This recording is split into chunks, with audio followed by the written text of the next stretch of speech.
let's reflect on a story that certainly got us talking quite a bit this week. There's been mixed reaction to President Cyril Ramaphosa's announcement of a national dialogue and also the names of eminent people who will lead the dialogue. He announced the launch of phased processes earlier this week, which of course aim to forge a new, what he's called a social compact for the development of our country. Well, to get a view on this announcement, we are joined by Professor Richard Calland, who is the Director of the African Program of Cambridge Institute for Sustainability Leadership, which also was convening the leadership program for the G20 Sustainable Finance Working Group, and visiting adjunct professor at Wits School of Governance. Prof, good evening to you. Thank you so much for joining us. There was quite a bit of, I think, excitement in the lead up to this announcement. So many organizations, foundations that were working towards getting to this announcement that we're going to have a dialogue. The likes of the Steve Biko Foundation and the De Klerk Foundation. Many people commenting about how powerful that moment is when you've got all these various bodies from, some would argue differing spaces in South Africa wanting to come together. But you've argued differently.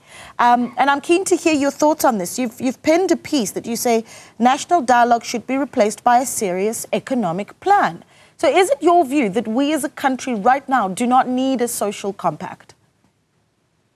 Well, thank you for having me on. First of all, I should say that I'm in favour of dialogue processes. I'm in favour of processes that bring together major stakeholders in the society to find common cause, common strategic interest in an outcome. And secondly, this is the rub. What is the outcome here? And I think the problem with the announcement, as I see it, is that this is the wrong people for the wrong job. And the purpose is not clearly defined enough. The purpose should, in my view, be focused on one singular outcome, which is how do you turn this economy around? How do you create sustainable growth that will create jobs in the millions and create the kind of growth track that we see in countries like India? India has just celebrated a 7.9% growth rate for the last quarter. How can we achieve that? What are the levers that we can pull in a systemic fashion to get things going? And I think the government, the GNU, whether it's the ANC, the DA, have essentially run out of ideas. The ANC has been in government for a long time, of course, and the DA is new to it. The DA has discovered that government is hard. So we need fresh thinking. And I think this social dialogue should be focused on economic policy making, a small group of really eminent, fresh thinking economists who should then lead a process, a wider process, to bring the stakeholders together to back that plan. That's what I think is the focus that is missing. Yeah, I'm going to try and pick apart everything that you've said there, because you talk about the eminent persons being the wrong people for the wrong job. The argument obviously can be made that, well, race relations in South Africa still need a lot of work, right? That the idea of that social cohesion, with our tagline, unity and diversity, that needing to be given attention. And hence, you've got the likes of a Desiree Ellis, for instance, as part of that eminent list of persons.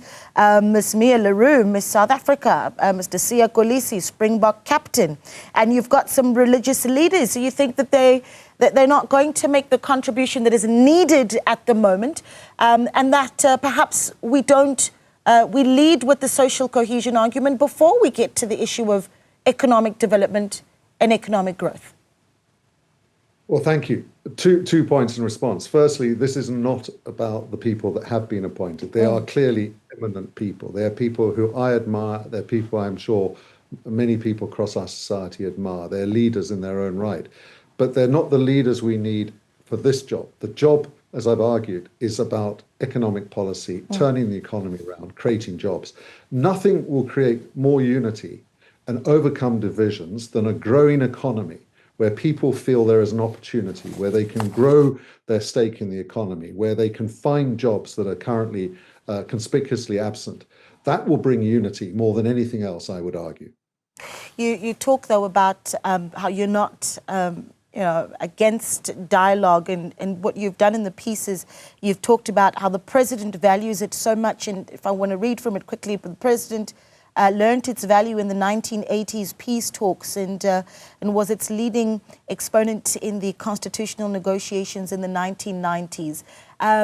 there's the argument that those talks didn't tackle the economic transformation agenda. So how then, in a dialogue, do you have the issue about growth, as you've put forward in the in your piece, but still addressing the matter of transformation, which is the tug of war that has led us to this point?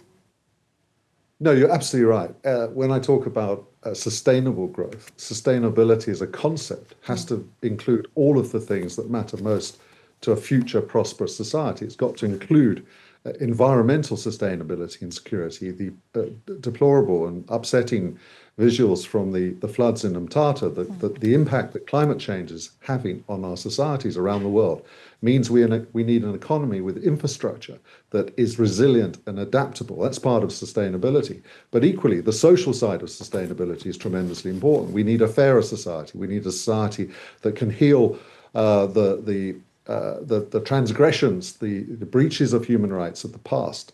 That's absolutely critical. So transformation is very much, I would argue, part of a sustainable, just economy. That's the transition we've got to make. The problem is that the last 30 years has brought a lot of political freedom, but not enough economic justice and freedom. And I think that's where the hard levers of economic policy making kick in. This isn't a conversation, with all due respect for Siya Kolisi, this is a conversation for people who are experts in economic policy making, such as members of the National Planning Commission. You mentioned the G20 Sustainable Finance Working Group that we had the pleasure of hosting this week and running a leadership program with. One of the main items of conversation there was, how do you release unlock private finance for investment in infrastructure? Infrastructure is the key to a growing economy. At the moment, our rates of infrastructure investment are around 10% and tracking downwards of GDP. They need to be closer to 30%.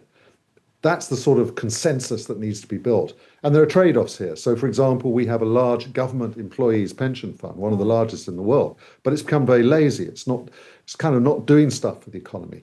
And it may be that we need to find some tough measures to compel that pension fund and other private sources of finance to lock into our economy rather than going offshore.